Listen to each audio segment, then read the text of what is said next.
चाहे कितने ही सगे हों, ये 4 चीजें कभी मत देना। नमस्कार दोस्तों, आप सभी का हमारे YouTube चैनल गगन ज्ञान सरोवर में बहुत बहुत स्वागत है। दोस्तों, जो दर्शक हमारे चैनल पर पहली बार आए हैं, कृपया उनसे निवेदन है कि आप हमारे चैनल को सब्सक्राइब कर लीजिए, क्योंकि मैं रोज एक शिक्षाप्रद कहानी लेकर आता हूँ। तो चलिए दोस्तों, कहानी शुरू करते हैं। दोस्तों, एक नगर में बहुत बड़ा धर्मात्मा राजा राज किया करता था। उसका एक छोटा सा पुत्र था, उसकी पत्नी और उसका एक भाई था। राजा बहुत ही बुजुर्ग हो चुका था। तो राजा ने सोचा कि मेरा पुत्र तो अभी नादान है, वह इस राज्य को नहीं संभाल पाएगा। यही सब सोच करके राजा ने कुछ दिनों के लिए अपने भाई को गद्दी सौंप दी और कहा कि मेरा बेटा जब बड़ा हो जाए तब यह गद्दी उसको सौंप देना। दोस्तों, अब कुछ दिनों के बाद में राजा की मृत्यु हो गई और उसे गद्दी का मालिक बना दिया। उस राजा का भाई उस गद्दी का मालिक बन गया। उस राजा का भाई बहुत बड़ा घमंडी, उदंड, दुराचारी राजा बन गया था। वह अपनी प्रजा का ख्याल रखने के बजाय अपनी प्रजा का दोहन किया करता था। धीरे धीरे समय गुजरता चला गया। जब उसका भतीजा राज्य संभालने योग्य हुआ तो एक दिन उसके मन में ख्याल आया कि मेरा भतीजा इस गद्दी का मालिक बन जाएगा। तो उसने अपनी भाभी को अपने नौकरों से कहकर जंगल में एक शेर के आगे छुड़वा दिया और अपने भतीजे को जेल में डलवा दिया। उसे बंदी बनाकर अपनी जेल में रखा था। फिर वह सोचने लगा कि अब हमेशा हमेशा के लिए मैं इस गद्दी का मालिक बन गया। अब प्रजा तो हमारी गुलाम है, हम इनका जिस तरह से उपयोग कर सके इनको वैसा ही करना पड़ेगा। उसका राजमहल बहुत पुराना हो चुका था। वह उसके समान ही एक और राजमहल बनवाना चाहता था और उस दुष्ट राजा ने महल निर्माण का कार्य लगा दिया, जिसमें काम करने के लिए नगर और गांव के गरीबों को लगा दिया। वह दिन भर उनसे काम लेता था तथा शाम को उन्हें कोई मजदूरी भी नहीं देता था। अगर कोई मजदूरी या भोजन की मांग करने का दुस्साहस करता भी तो उसे मरवाता, पिटवाता, किसी किसी को जेल में भी डलवा देता था। इस बात को लेकर के प्रजा में बहुत विरोध था, मगर इसका कौन अगुआ बने, इस बात पर कोई सहमति नहीं बन पा रही थी। राजा का मंत्री राजा के कारनामों से सहमत नहीं था। वह प्रजा की तकलीफों को भली भांति समझता था, मगर राजा प्रजा को पशु के समान समझता था। धीरे धीरे प्रजा में बगावत के सुर तेज होने लगे। तो राजा ने मंत्री को आदेश दिया कि जो भी राजा के खिलाफ आवाज उठाए उसको बंदी बना लो, जेल में डलवा दो। इतने पर भी अगर ना माने तो अपनी ताकत से उसको कुचल दो और जरूरत पड़े तो उस दुष्ट प्रजा को सूली पर भी चढ़ा दिया करो। दोस्तों, उस राजा का ये मानना था कि प्रजा और ढोल पीटने से ही ठीक रहते हैं। राजा ने मंत्री से कहा कि मंत्री, मैं चाहता हूँ कि जो नया राजमहल हमने बनवाया है उसके उद्घाटन के समय उसमें बहुत से दास दासियों की आवश्यकता पड़ेगी। इसलिए मैं चाहता हूँ कि नगर में जितनी भी सुंदर कुमारी लड़कियां हैं उन्हीं को रखा जाए। अगर जो स्वेच्छा से नहीं आए तो उसे जबरदस्ती उठा करके लाया जाए। नगर की वे सुंदर कुमारी लड़कियां रोज नृत्य का कार्यक्रम उस राजमहल में करेंगी। तो इस तरह हमारा महल एक अलग तरह का भव्य महल होगा, जिसकी चर्चाएं दूर दूर के देशों में भी होंगी। मंत्री राजा की बात सुनकर के मन ही मन बहुत दुखी हुआ, मगर वह कुछ कर भी तो नहीं सकता था, क्योंकि वह जानता था कि राज दरबार से और राजा के आदेश से बंधा हुआ हूँ। अगर विरोध किया तो या तो ये बंदी बना लेगा या फिर उसे देश निकाला दे दिया जाएगा। मंत्री ने एक उपाय सोचा। उस नगर से कुछ दूर एक विद्वान ब्राह्मण आश्रम बना करके रहते थे। वह एक परम तपस्वी थे।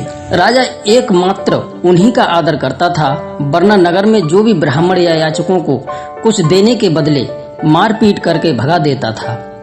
मंत्री उस महात्मा के आश्रम में गया और उन्हें प्रणाम करके राजा के उद्देश्य और काले कारनामों के विषय में अवगत कराया। महात्मा राजा के खुरापाती दिमाग को और उसके उद्देश्य सुन बहुत चिंतित हुए। कुछ देर शांत होकर विचार करते रहे, फिर मंत्री से बोले, तुम चिंता मत करो, इस दुनिया में हर चीज का अंत हो जाता है। एक दिन राजा के अत्याचारों का भी अंत हो जाएगा। अगर राजा नहीं बदला और अपनी आदतों को उसने नहीं सुधारा तो हो सकता है कि राजा का ही अंत हो जाए। हम उसे किसी विशेष अवसर पर सद्बुद्धि देने की और उसे सही मार्ग पर लाने की कोशिश करेंगे। आप उस अवसर की प्रतीक्षा करें। मंत्री वहां से लौट आया। एक दिन वह भी समय आ गया कि महल बनकर तैयार हो गया।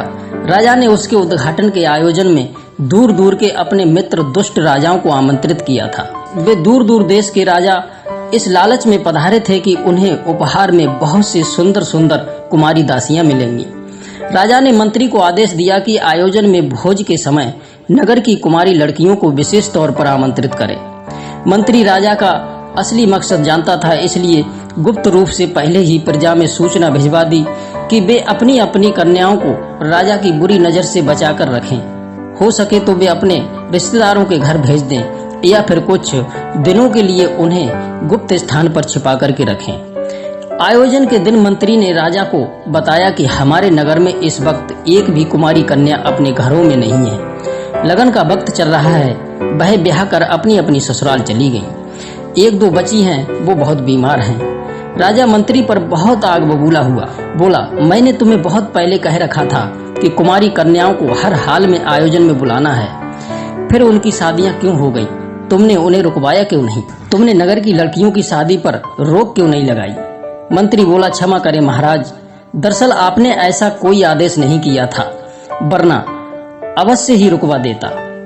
राजा बोला, हमारे दरबार में पूजा पाठ और यज्ञ करने के लिए एक भी ब्राह्मण नहीं आए हैं और ना ही एक भी याचक प्रसाद पाने के लिए आया है। प्रजा में से भी एक आदमी अब तक दूध, दही या अंडा अन्न लेकर के नहीं आया है। मंत्री बोला, महाराज, प्रजा पहले ही आपको कर दे चुकी है और पुनः एक माह के अंदर दोबारा कर देने लायक उनके घरों में कुछ नहीं बचा है, इसलिए वे बिना कोई उपहार लिए महल में आ ही नहीं सकते। राजा बोला, मंत्री, तुम प्रजा का साथ देते नजर आ रहे हो। हमें लग रहा है कि तुम उनका पक्षपात कर रहे हो। तुम जानते हो इस दुष्टता के लिए तुम्हें कठोर दंड दिया जा सकता है। राजा मंत्री को फटकारने लगा। तभी महात्मा जी राज दरबार में पधार गए। राजा ने अपना क्रोध शांत करते हुए उनका स्वागत किया। वह बोला, महाराज, जब आप आ रहे थे तो दूर से हमारा नया महल आपको कैसा लगा?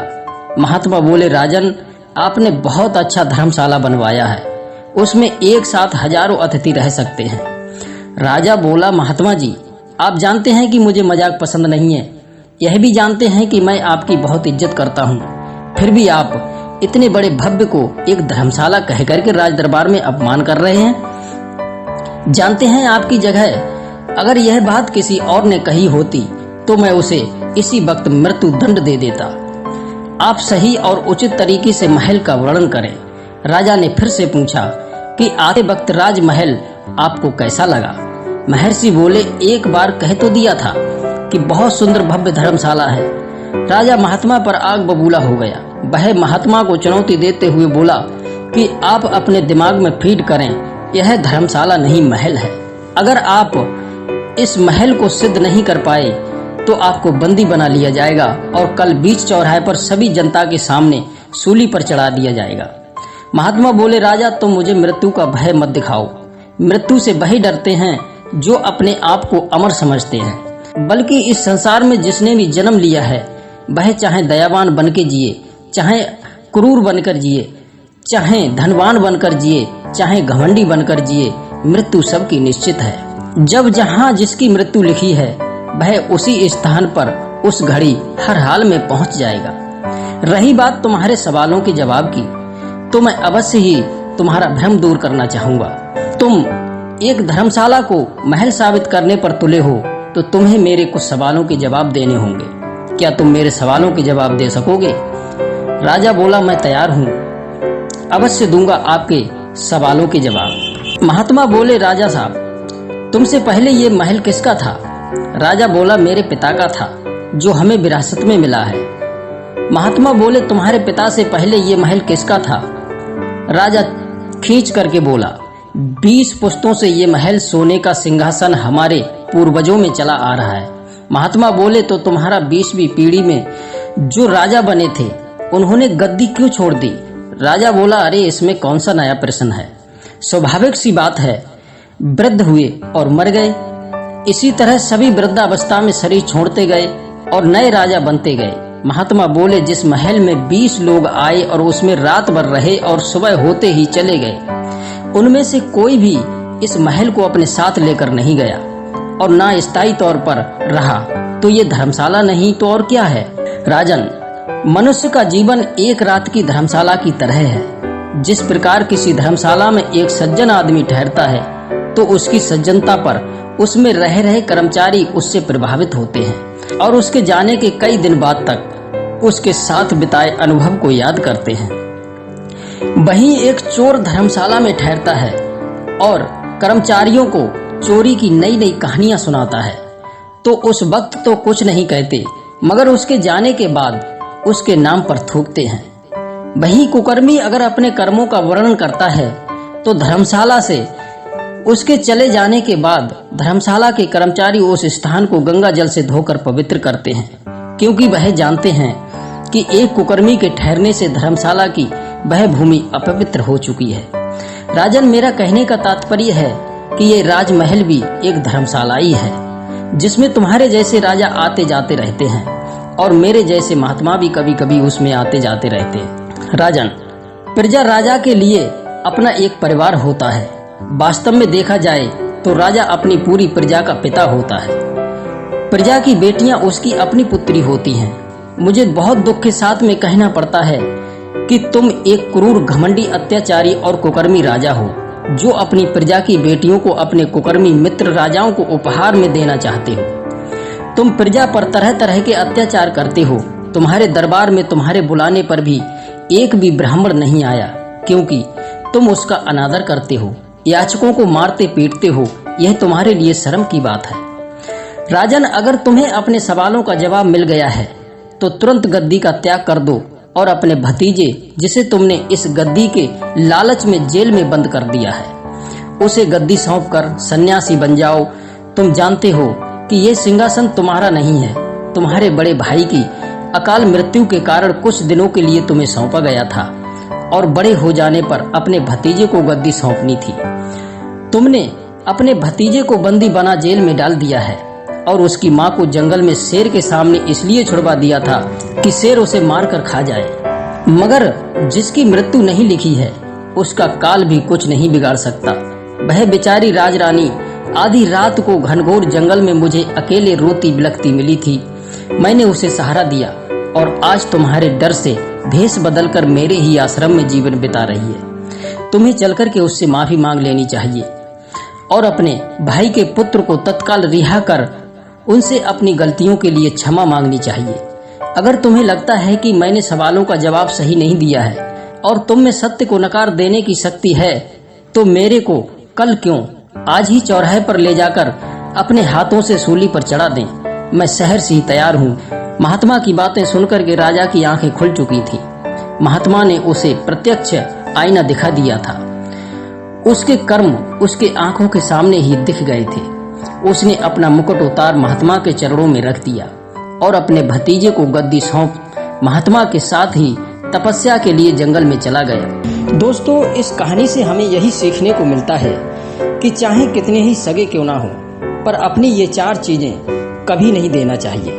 नंबर 1, अपना राजपाट। जैसे उस राजा ने अपने भाई को ही गद्दी देकर बहुत बड़ी गलती कर दी, ऐसी गलती आप कभी मत कर देना, नहीं तो पछताने के सिवाय आपके पास कुछ नहीं बचेगा।